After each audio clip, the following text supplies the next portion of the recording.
You're watching Good Day Siouxland with Nick Wilson, Avia Hannon, and meteorologist Ethan Foreman.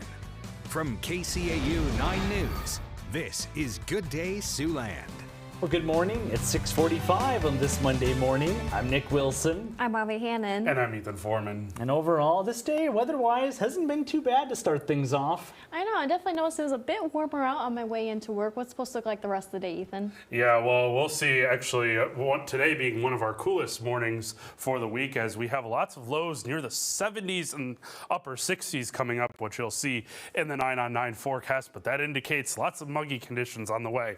Not so much today, just lots of clouds as we look at our total motors camera in Lamar's, Iowa. And temperatures are in the 50s to start the day. 52, one of the cooler spots in Wayne and Sheldon. 51 in Bloomfield, right now 57 in West Point and Ida Grove, and 55 in Cherokee, Iowa. We'll see those highs today climbing into the low to mid 70s with lots of clouds, but we do see a chance of severe weather soon. Those details are coming up after Stray of the Day.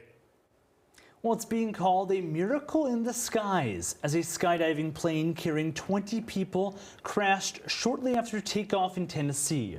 What could have been a major tragedy was narrowly avoided. ABC's Rhiannon Alley has the details. This morning, nearly 24 people are lucky to be alive in Tennessee, where their packed skydiving plane came crashing down just minutes after takeoff. The plane experienced an unknown issue that resulted in the impact with both the trees and terrain. This was the scene in Tullahoma yesterday afternoon. A small plane mangled on the ground, debris scattered across the field, the tail torn off, and a missing wing still tangled in a nearby tree. 20 people were on board when officials say the twin turboprop crashed just 1,000 feet from the end of the runway. At least 7 passengers were injured. 3 of them were transferred to the hospital via helicopter. Those that remained on the plane were assessed and cared for by emergency EMT and given any kind of treatment that they needed for what seemed to be a lot of, as you would expect, bumps and bruises and those types of things. Incredibly, nobody was killed in the crash and nobody on the ground was hurt. There is a skydiving school near the Tullahoma Regional Airport, but authorities have not said if the school is connected to the crash. Rhiannon Alley, ABC News, New York. Well, closer to home now, there was a changing of the guard at Sioux City's 185th Air Refueling Wing as a new commander was installed over the weekend. A change of command ceremony was held yesterday. Colonel Adam Carlson was installed in the leadership role. Carlson is returning to the 185th after serving as the director of the National Guard Bureau's Joint Action Control Office at the Pentagon. Now, he says the transition into his new role shouldn't be too difficult. Although I have done 3 tours out in the nation's capital, I consider myself a member of the 185th. Enlisted here 25 years ago. It's kind of a family affair. You still see a lot of the same faces, so same mission set. So it should be a fairly easy transition.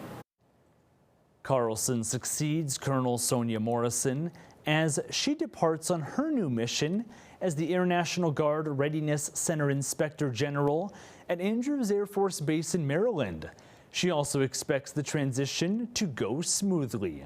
We've spent the last month connecting together with one another, doing deep dives, doing the transfer over of command, so that way as he walks in, ideally it'll be seamless and it'll be an easy transition for him to move into this position. The 185th Air Refueling Wing supports both federal and state missions in its work.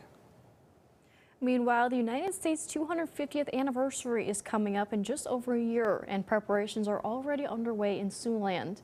On Saturday afternoon, the Martha Washington chapter of the Daughters of the American Revolution held a dedication ceremony at Siouxland Freedom Park in South Sioux City. A new memorial bench in the Never Forget Garden serves to honor all of those who served during the Revolutionary War, both soldiers and civilians. Organizers tell us this has been in the works for a long time. It's very nice to be able to finally achieve it. It's been a long time in the planning, several years, and so it's nice to see it here, and it's something that's going to attract attention and give somebody a chance to contemplate the flowers in the garden when they get to blooming, and all of the monuments that are here in the Freedom Park. And the contributions of all the veterans that have been through here. The Siouxland Freedom Park is open 24/7, so you can drop past and check out the new bench anytime. Well, staying local now, the third annual Siouxland Food Festival brought community members together over the weekend to help feed Siouxlanders in need. The event was sponsored by Seaboard Triumph Foods. It featured more than 11 local vendors, sharing some delicious eats with event goers and raising money and awareness for the Food Bank of Siouxland.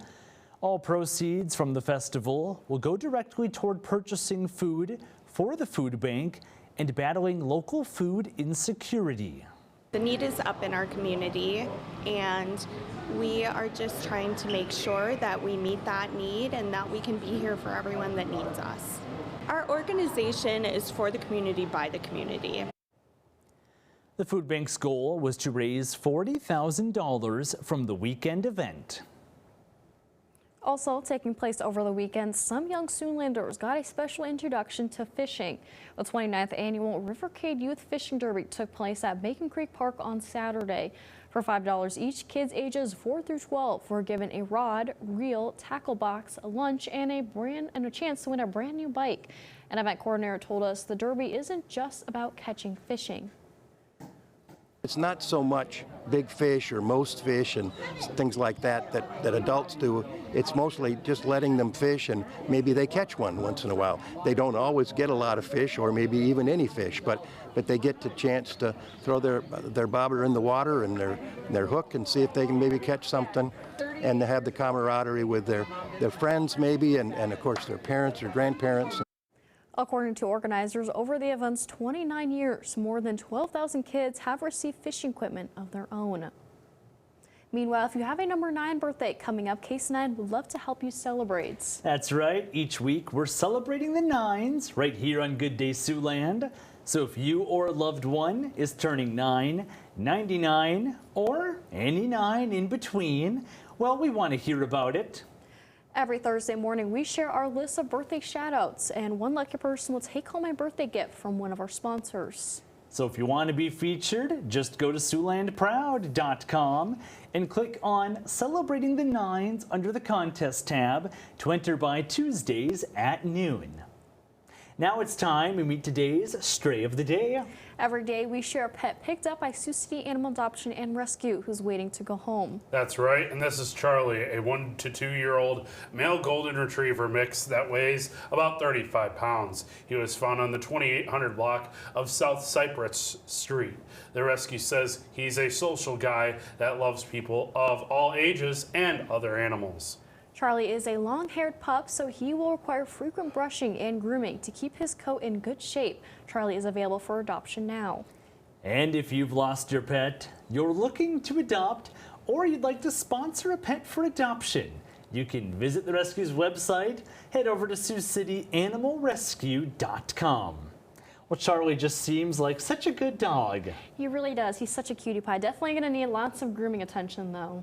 Yeah, definitely, and may not be a bad day to walk the dog either. Yeah, that smoke's still hanging around too, though. We'll have to contend with that. Yeah, definitely those with respiratory issues are going to want to make sure to stay inside today. Children, pets, and elderly, not a bad idea. Also, here's a look at our stormcast showing we'll see some clouds around the area today as well, but that smoke's still going to be containing even near the surface, but at times in the upper levels of the atmosphere more often. We'll see a few more showers trying to pop up in northeastern parts of Siouxland this evening, but you'll see they fall apart and those clouds fall apart as we head in the overnight hours into early Tuesday morning. Most of the day on Tuesday looking sunny but hot as we still see a little bit of wildfire smoke, a few clouds, and a shower chance moves in as we head into Tuesday night or Wednesday morning. Better chances come as we headed to Wednesday afternoon and evening. That's when we could see an isolated severe chance of storms Wednesday evening into Thursday morning as that tapers off during the daytime on Thursday, but a few lingering showers are still possible for the first half of the day on Thursday. There is that severe chance for Wednesday, basically between the I-90 and Highway 30 corridors, where we could see some quarter-sized hail or 60-mile-per-hour wind gusts. Stay with Victor Perez, Ethan Foreman, and Maggie Warren as we get closer. A mix of sun and clouds today, smoky with a high temperature of 74. dropping down to 51 tonight, partly cloudy and cool, as we still see gusts up to 25 miles per hour. Sunset now 2 minutes after 9 o'clock. We'll be seeing sunny conditions return for Tuesday. That very cool start followed by that very hot afternoon on Tuesday.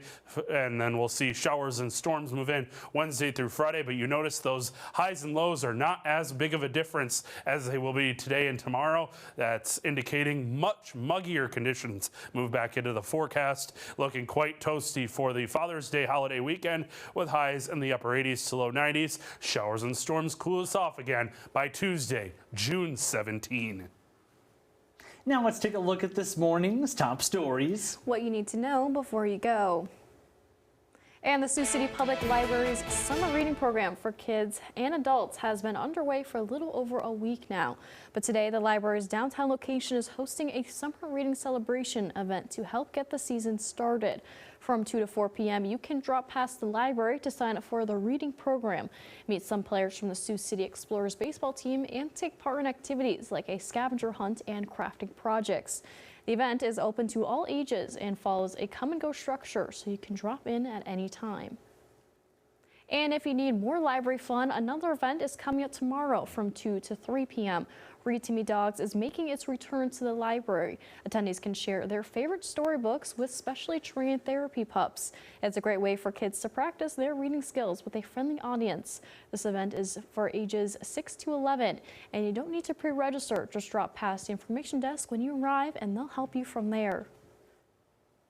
Elsewhere in the metro, a fundraiser event for the South Sioux City Senior Center is scheduled for this evening. The Country Flavor Band will perform at a dance at the Senior Center from 7 to 9 tonight. A $10 donation will be required for entry, and the Senior Center is located at 1501 West 29th Street in South Sioux City. Meanwhile, this week is Iowa Museum Week. The Plymouth County Historical Museum in Lamars, Iowa, is one location holding events to celebrate. So tomorrow, the museum will relaunch its Dress Parade for Spring exhibit. And on Thursday, the museum will host the Chamber After Hours event at 5 p.m. Snacks will be served, and Dr. Mona Baumgars will share more info on a new museum exhibit titled Nepal Up Close and Personal. The event is free to attend. And if you'd rather spend some time outside, there is an opportunity for that coming up this evening in Siouxland. The Iowa Great Lakes Connection Trail will hold a ribbon cutting and bicycle ride for the Clay County Trail beginning at 5:45 p.m. Cyclists can either begin at North School Park in Spencer and ride north on the trail to 310th Street, or park in the Cooperative Energy parking lot and ride north to the Dickinson County line. The Clay County Trail is just one section of what's eventually planned to be a paved biking trail running all the way from Okoboji to Des Moines. Well, one last check on that forecast. I mean, besides the smoke, today's not bad. Yeah, definitely a little bit chillier out than what it seems to be the rest of this week, Ethan. Yeah, that is right, Avia. Today's our only day that's below average this week. And as Nick just mentioned, some smoky conditions are still going to be lingering from time to time. A mix of sun and clouds and a high temperature of 74. Keep in mind our average high is about 80 degrees now. Dropping down to 51 tonight, partly cloudy and cool. Gusts still up to 25 miles per hour. And we'll see those temperatures heating up for Tuesday and Wednesday, back into the upper 80s and low 90s. Some showers and storms possible Wednesday evening into Thursday morning, with a marginal risk of severe weather where some quarter-size hail or 60-mile-per-hour wind gusts are possible. We'll be seeing those temperatures staying pretty hot into the Father's Day weekend, and some showers and storms may help us cool down again next week, Tuesday, but no real relief in sight anytime soon, guys. Yeah, no cooling down tomorrow either. That day looking hot and sunny. So if you like those warmer temperatures, you're definitely going to be in luck this week, as it's looking very warm. Thanks for watching. Have a good day.